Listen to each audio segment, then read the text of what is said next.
बहुत समय पहले की बात है। ऊधव देश के राजा जयसिंह राजा की एक बेटी थी। उस लड़की का नाम सूचिमा था। सूचिमा बहुत ही सुंदर, सुशील और बहुत ही सूरवीर लड़की थी। सूचिमा के इन सभी गुणों की चर्चा दूर दूर के घरों में होती थी। सूचिमा बड़ी हो गई तो राजा को उसके विवाह की चिंता सताने लगी।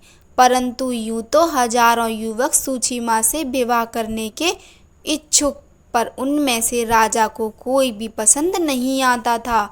अगर कोई लड़का जयसिंह को पसंद आ जाता तो वह सूचिमा को पसंद नहीं आता था।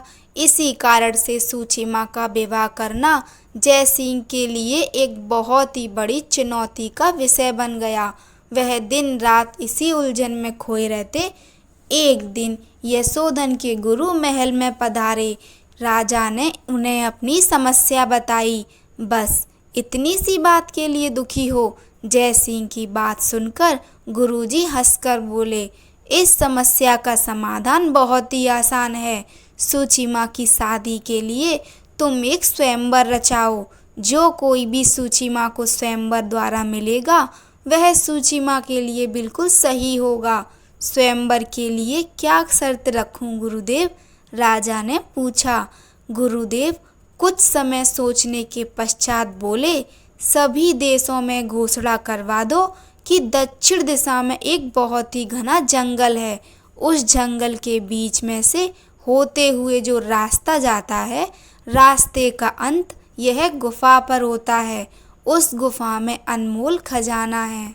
खजाने तक पहुंचने के लिए 3 दरवाजों से गुजरना पड़ता है। जो युवक उन 3 दरवाजों से गुजरकर वह अनमोल खजाना लाएगा, उसका विवाह राजकुमारी सूचिमा के साथ कर दिया जाएगा। गुरुदेव की राय राजा को बहुत अच्छी लगी और राजा ने तुरंत यह घोषणा सभी देशों में करवा दी। सभी देश के राजकुमार घोषणा सुनकर बहुत ही ज़्यादा खुश हो गए और राजकुमारी से विवाह करने के लिए उत्सुक नवयुवक खुशी से झूम उठे। वे उस अनमोल खजाने की खोज में अलग अलग चल पड़े। परंतु खजाने तक पहुंचने का रास्ता इतना आसान नहीं था। वह बड़ा ही भयानक जंगल था। जंगली जानवरों की भरमार थी। कदम कदम पर विषैले कीड़े मकोड़े रेंगते थे। जानवरों और कीड़ों से बचते हुए रास्ता ढूंढना बहुत कठिन था। जो युवक उस खजाने की खोज में निकले थे, वे जंगल में पहुंचते ही जंगली पशुओं से डरकर या घायल होकर लौट आए। कुछ आगे गए भी तो जा न सके, क्योंकि जहां वह जंगल समाप्त होता था वहां तेजी से बहने वाली एक नदी थी।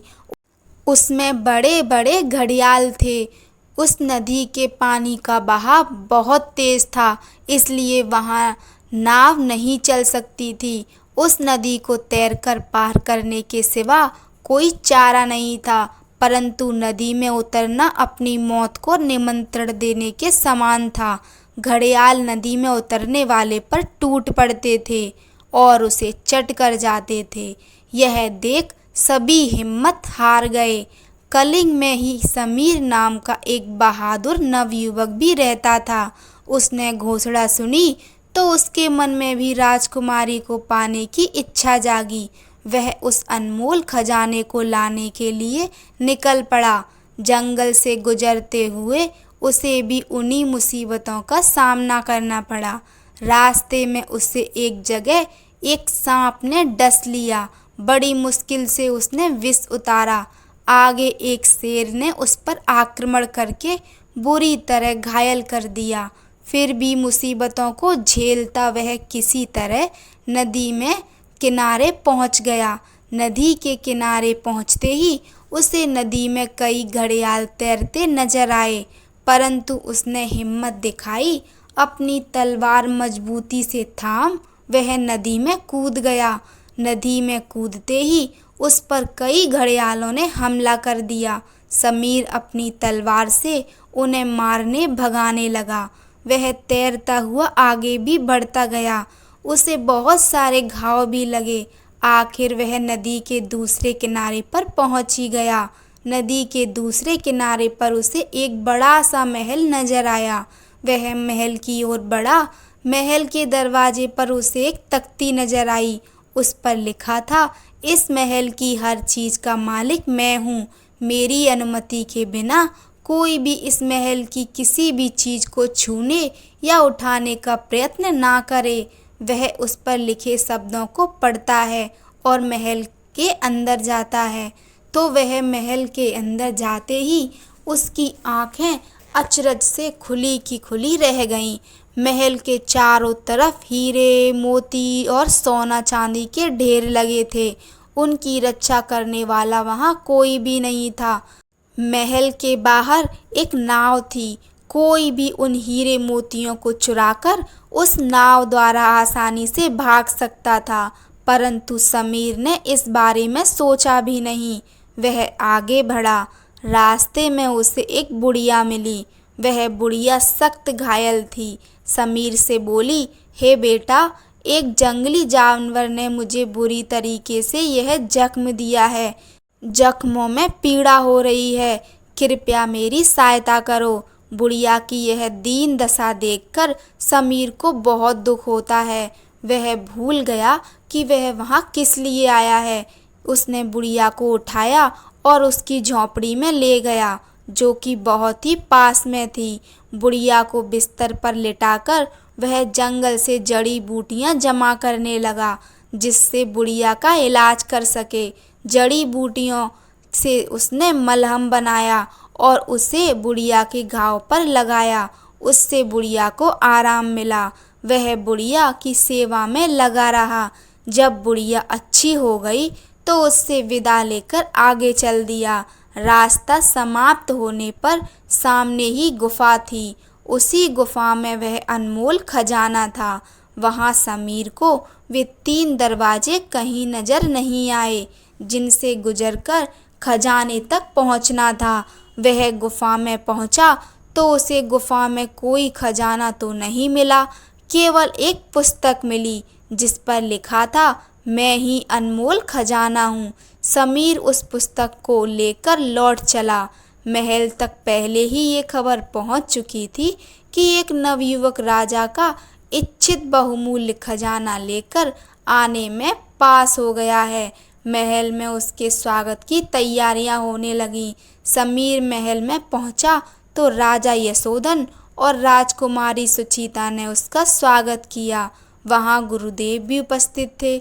समीर ने उस किताब को राजा के हाथों में सौंप दिया और उस पर बीती सारी बातों को राजा को बता दी। यही बहुमूल्य खजाना है। जयसिंह समीर की बातों को सुनकर गुरुजी बड़े ही प्रसन्न मन से बोले, यह युवक ही सुचीमा से शादी करने के लिए सही है। परंतु गुरुदेव, जयसिंह राजा आश्चर्यजनक होकर बोले, इस युवक ने तो उन 3 दरवाजों से होकर गया ही नहीं जिसका आप सब ने चर्चा किया था। तो फिर कैसे यह पुस्तक बहुमूल्य खजाना हो सकता है? यह युवक उन 3 दरवाजों से गुजर चुका है राजन। यह पुस्तक ही अनमोल खजाना है। इसका नाम है जीवन, गुरुदेव ने कहा। मैं समझा नहीं गुरुदेव। यह पुस्तक जिन 3 दरवाजों से गुजरकर इस अनमोल खजाना यानी जीवन तक पहुंचा, वे थे वीरता, ईमानदारी और दयालुता। सब गुरुदेव का मुंह देख रहे थे। गुरुदेव कहने लगे, भयानक जंगलों और घड़ियालों का मुकाबला करके यह युवक नदी के किनारे पहुंचा। ये काम उसने केवल अपनी वीरता के सहारे ही किए। फिर उसे एक महल मिला जिसमें हीरे, जवाहरात और सोने चांदी के ढेर लगे थे। अगर यह चाहता तो उस जगह से बहुत सारे बहुमूल्य रत्न लाकर यह अपना आने वाला जीवन अच्छे से बना सकता था, परंतु इसने उन्हें छुआ भी नहीं, क्योंकि वे किसी दूसरे के थे। यह इसकी ईमानदारी थी। आगे इसने एक बुढ़िया की सेवा की। यदि इसके स्थान पर कोई दूसरा होता तो बुढ़िया के पीछे अपना समय नहीं गंवाता। यह इसके दयालु होने का उदाहरण है। अगर किसी व्यक्ति में यह तीन बहुमूल्य गुण हों तो वह पूरे संसार में क्या है जो नहीं कर सकता। इस कारण से यही व्यक्ति सूचिमा का पति परमेश्वर बनने के लायक है। अब सबकी समझ में गुरुदेव की बात आ गई। राजा रानी दोनों सुचिता और समीर के विवाह की तैयारी में लग गए। कहानी अच्छी लगी हो तो लाइक कीजिए, चैनल को सब्सक्राइब कीजिए। धन्यवाद। जय श्री राम।